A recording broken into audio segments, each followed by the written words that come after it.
Y ahora vamos a pasar a nuestro bloque contable, en el cual vamos a entrevistar y vamos a tratar un tema muy importante el día de hoy, que es el emprendimiento juvenil post pandemia, que como bien sabemos, muchos jóvenes a partir de la pandemia han empezado algunos emprendimientos en casa, quizás para poder ayudar a cubrir algunos gastos en el hogar o para cubrir gastos de ellos de estudios, de movilización, etcétera, ¿no? Pero ¿cómo se debe hacer correctamente? Para ello, estamos conectados vía Zoom con la contadora pública colegiada Ketty Marilu Moscoso Pahuarchuco, docente universitaria RENACYT de la Universidad Nacional Autónoma de Huanta, a quien le damos la bienvenida. ¿Cómo está, contadora? Bienvenida al programa. Buenos días a todos. Buenos días. Bien, vamos a iniciar pues, con esta entrevista. A raíz de la pandemia, ¿cuál fue la situación de empleo en los jóvenes? Tengo entendido que acreció mucho el desempleo, de hecho, y a nivel general, ¿no? A nivel nacional y también local, incluso en Ayacucho supongo que habremos estado con la misma situación. Sí, mire, la situación pandémica ha sido un poco desastrosa para los jóvenes, que en primera instancia son considerados entre edades en 15 y 29 años en nuestro país, ¿no?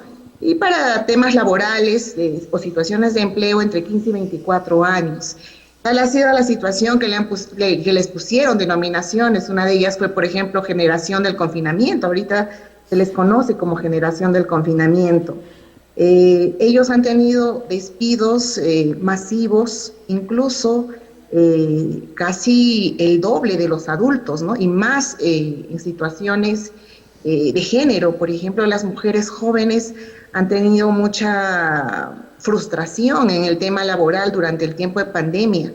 Muchos de los jóvenes dejaron sus universidades, interrumpieron los programas educativos con los cuales se estaban preparando, aparte de la pérdida del empleo. Los pequeños emprendimientos que estaban haciendo fallecieron en tiempos de pandemia. La disminución de ingresos era obvio, así como la perspectiva de poder empoderarse en el ámbito laboral y superar esa transición de joven a adulto, ¿no? E independizarse económicamente. Fue hasta ahora todavía sigue golpeando mucho la pandemia respecto al empleo juvenil. Claro que sí, de hecho, antes de la pandemia ya era complicado para los jóvenes poder encontrar trabajo porque te pedían años de experiencia que no tenías porque recién habías egresado.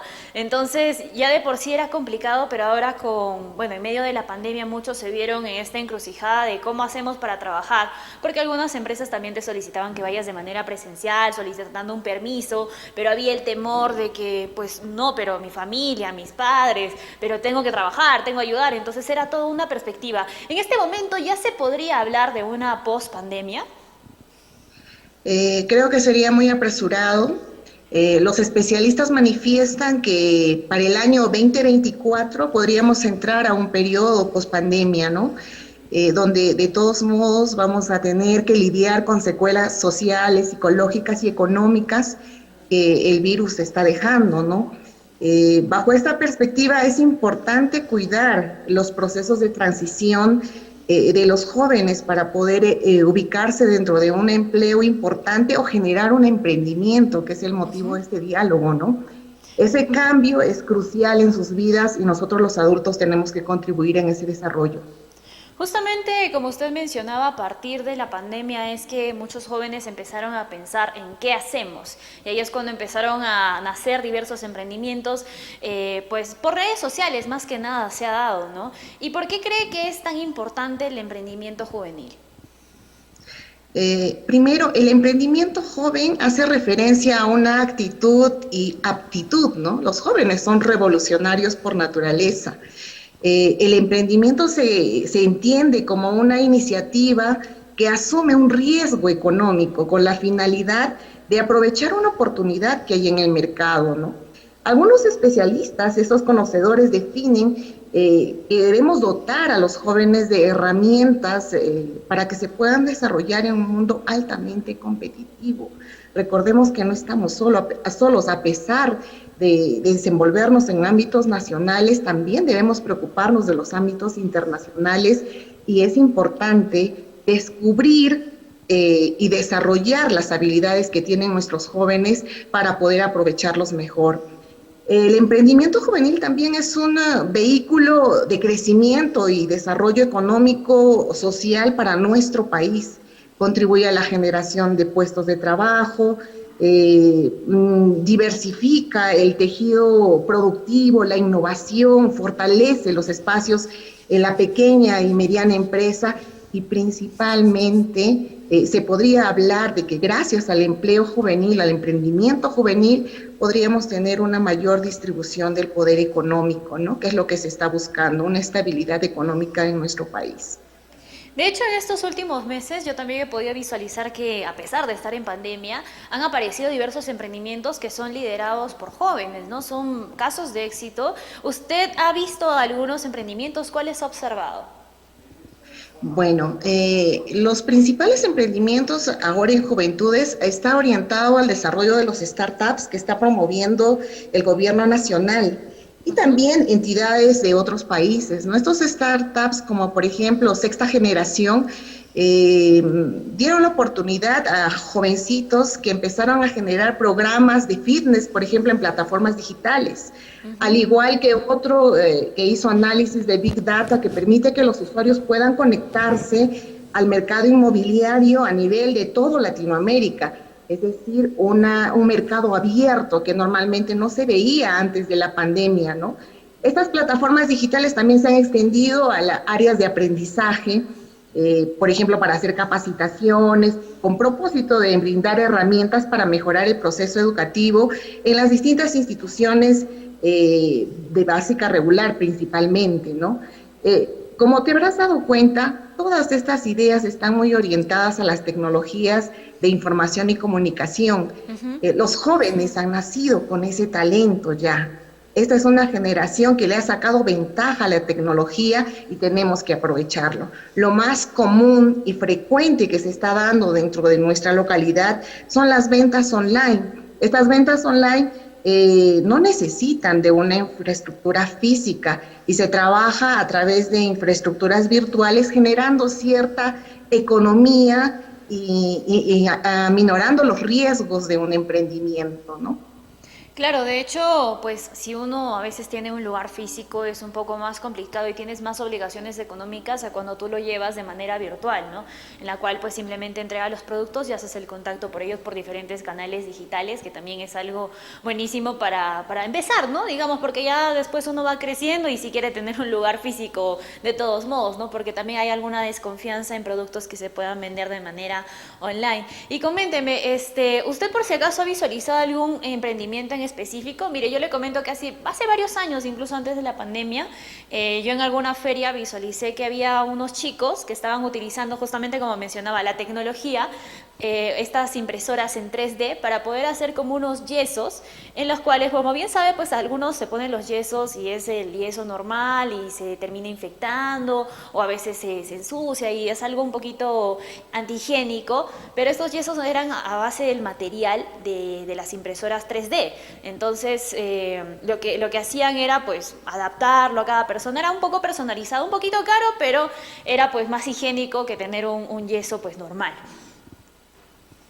Y los emprendimientos, bueno, en la localidad, hablando de desarrollo agrícola, por ejemplo, han sido muy renombrados aquí en la ciudad de Ayacucho y también en Huancayo. Se ha logrado crecer ampliamente en tema de exportaciones y muchos de los jóvenes están involucrados en ese desarrollo.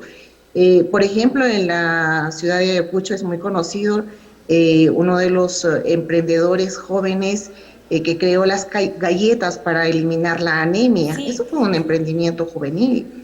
Dentro de las universidades y sus centros de estudio, los jóvenes pueden motivarse y con apoyo de sus docentes, con apoyo de sus asesores, impulsar esas ideas que de repente necesitan una tecnología más avanzada o un laboratorio, ¿no? Felizmente, en nuestra ciudad contamos con la Universidad Nacional, ¿no? Hablando de la UNSP y universidades privadas que están muy bien posicionadas en el mercado y que pueden contribuir en ámbitos sociales en nuestra región, ¿no? Los emprendimientos también se han dado en cosas simples, ¿no? Como un diseño de bordado, o diseño de aretes, las mascarillas, Hemos notado cosas pequeñas que han hecho los jóvenes y que han impactado dentro de nuestra sociedad. Entonces, aquí tenemos que arriesgarnos. Eso se les podría decir a los jóvenes, arriesgarnos, pero pensando y repensando cuáles serían las consecuencias y ampliando también nuestro panorama a un corto plazo, cómo me irá, a un mediano plazo, qué es lo que tengo que hacer, y en un largo plazo, cómo me veo.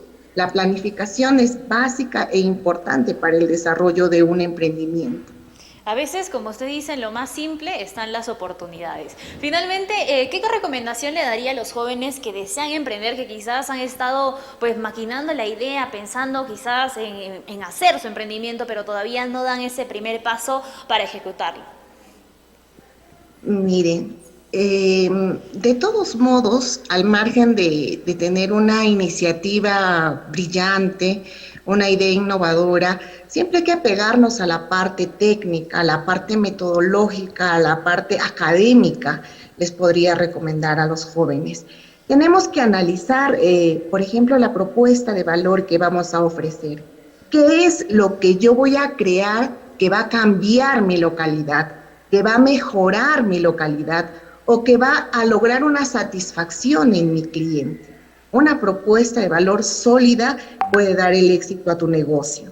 Segmentar a tus clientes. Muchos hablan, ¿no? Me gustaría tener muchos clientes, pero no necesariamente eso es el éxito. Uno tiene que segmentar y especializarse en un asunto.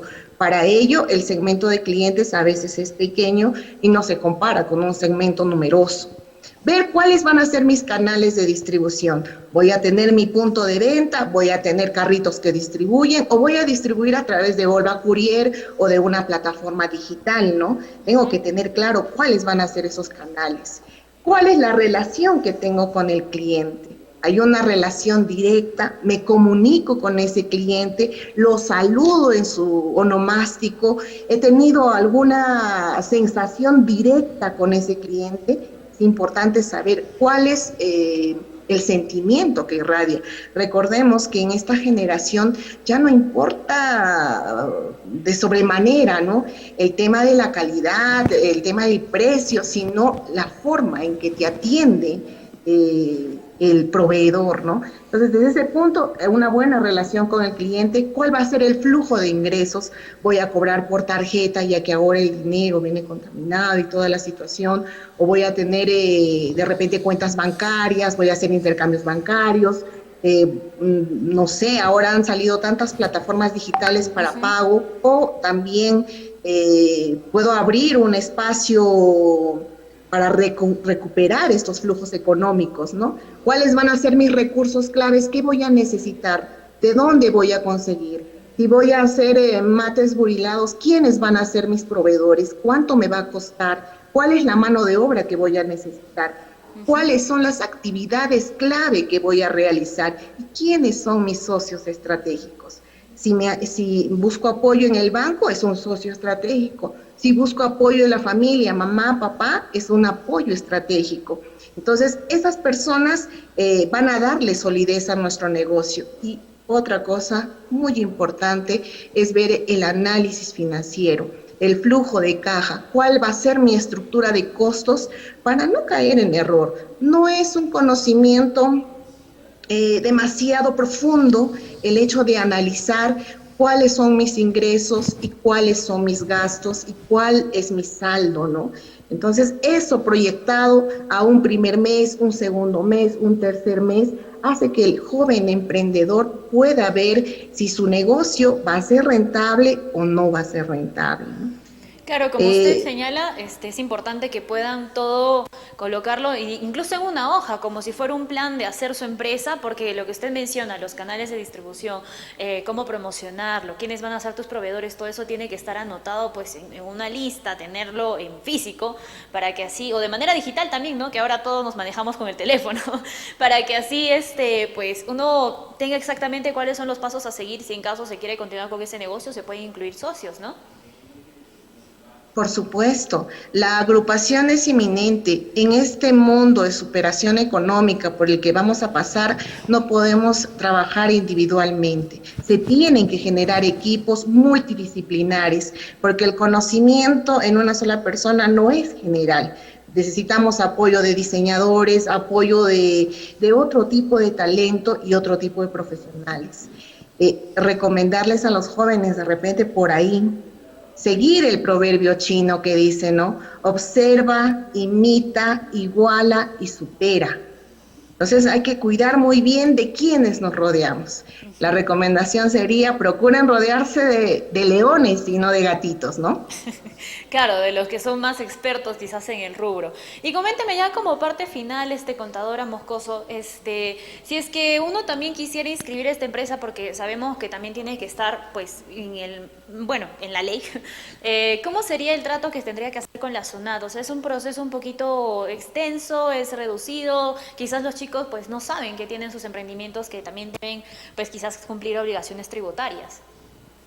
Por supuesto, la formalización empresarial ha sido un problema social a lo largo de los años y se ha reflejado en la pandemia porque muchos se han dado con la sorpresa de la importancia, ¿no? de tener un trabajo estable y eso es parte de la formalidad.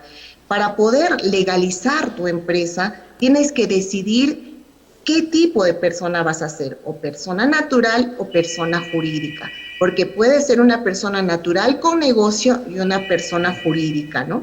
El más sencillo, persona natural con negocio, donde cedes todos tus bienes personales a favor de la organización. Y los que requieren cierto tratamiento administrativo es persona jurídica con negocio.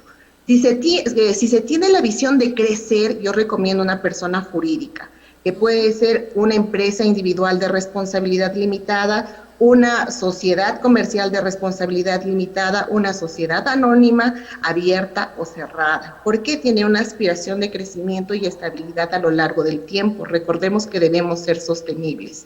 La formalización se va primero a través de registros públicos, donde se genera la legalización notarial. Una vez obtenido la formalización en registros públicos, se acude a la SUNAT para la obtención del RUC. Con la obtención del RUC se formaliza la legalización de las emisiones electrónicas, que ahora tenemos toda esa facilidad en la SUNAT. Ya no se requiere imprimir los comprobantes de pago en una imprenta, ¿no? Sino trabajarlos directamente desde tu plataforma que está administrada por el Estado. Estas declaraciones son básicas e importantes porque con ellas vamos a poder generar un crecimiento económico en nuestro país, aunque algunos cuestionan, ¿no? SUNAT depredadora, SUNAT perseguilona, pero ¿qué sucede? Cuando vas a buscar un financiamiento a un banco, tú presentas tus estados financieros y en esos estados financieros reflejas el crecimiento y la estabilidad de tu empresa. Con ese financiamiento bancario puedes ir desarrollando y creciendo más adelante, ¿no? Entonces, tenemos que sí o sí lograr una formalización paso a pasito, poco a poquito, como dice la canción. Lograremos que nuestros jóvenes también se empoderen en el ámbito empresarial. Claro, como bien mencionas, si es que más adelante el negocio va creciendo, porque por ejemplo ahora hay algunos negocios, yo le comento, hay un caso bien conocido en Lima cuando empezó este tema de buscar otra alternativa del transporte, antes de la pandemia incluso, apareció esta empresa llamada Movo, en el cual era dirigido por dos chicos, me parece, y empezaron pues comprando estos patines electrónicos, pues, esos scooters eléctricos, en la cual tenían los chicos que registrarse en una aplicación, escanear el código y luego pagaban por minuto, me parece, ¿no? Entonces, cuando hubo todo esto, obviamente ellos tenían que haber inscrito, pues, hacer todo un proceso, ¿no? Tener el permiso para poder transitar por los distritos que les corresponde, porque solo podían hacerlo por algunos distritos, luego, digamos, tener una empresa constituida, obviamente, y también solicitar un préstamo, porque de la noche a la mañana no sale el dinero para comprar tanta cantidad de implementos que se necesitan, ¿no? Y lo mismo sucede acá. Hay algunos restaurantes que están siendo, pues, promovidos por jóvenes, ahora que está muy de moda los restobar también, pero ahora pues se necesita digamos, algún sustento económico que te puede dar pues el banco o de manera personal algún préstamo que te puedan hacer, pero finalmente esto se realiza cuando uno va por la vía legal, que es pues estando con una empresa constituida, ¿no?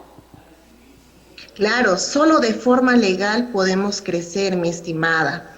Dejemos esos pensamientos antiguos, ¿no? Retrógradas, que de repente nos han limitado en el tema del crecimiento y lo manifiesta, por ejemplo, Hernando de Soto en su libro El misterio del capital, y menciona que parte de esta informalidad ha hecho daño a nuestro país. Entonces, pensando en eso, la formalización se tiene que dar a nivel de SUNAR, a nivel de SUNAT, a nivel de las municipalidades, y si es un tema especializado, se tiene que ir, ¿no? En ámbitos educativos, a nivel de SUNED, o Ministerio de Educación, en ámbitos de alimentos, de repente por ahí, a nivel de registros alimentarios, y si es totalmente innovador, acudir a Indecopi para que no nos roben la idea. Claro. Si tenemos por ahí un logo bonito, registrémoslo, patentémoslo, que ese es un beneficio individual que próximamente podemos recuperar. Recordemos que eso es un intangible que tiene un valor económico que va fortaleciéndose con el paso del tiempo. Claro que sí, lo que usted menciona es súper importante. Muchas gracias, contadora, pues por este bonito tema. Es bonito hablar sobre el emprendimiento pues en los jóvenes porque cada vez más va creciendo y también se están, digamos, adaptando muchos a esta nueva normalidad que estamos teniendo, ¿no? Porque estamos en una nueva normalidad, todavía no en una pospandemia. ¿Cuáles serían sus palabras finales para que los jóvenes se animen a iniciar con un emprendimiento? La motivación.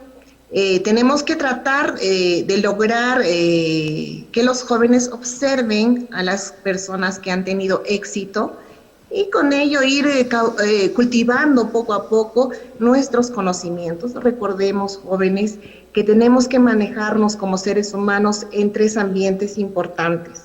Uno de ellos es la parte social, porque nacemos en este mundo para apoyarnos entre nosotros. Otro es la parte académica, que no podemos descuidar, y la parte de investigación. Quien no investiga normalmente no va a poder hablar bajo una fuente sólida. Entonces, manejémonos en ese rumbo y yo creo que nosotros como adultos estamos en toda la responsabilidad de brindar soporte a los jóvenes de una forma honesta y de una forma organizativa a nivel de gobierno, hablamos, ¿no? De repente esas campañas de emprendimiento que tienen presupuesto contribuyen mucho en los jóvenes. Hemos visto por ahí los startups, hemos visto capacitaciones que está haciendo el Ministerio de Trabajo, los esfuerzos que se está haciendo por la formalización incluso de empresas que de forma gratuita se está llevando a nivel del Ministerio de Trabajo. Entonces, hay que tocar puertas, las oportunidades están allí, el talento de la mano de un apoyo económico va a darnos buenos resultados. Esas serían mis palabras finales. Un abrazo fraterno a todos y cuídense mucho. Seguimos todavía en pandemia.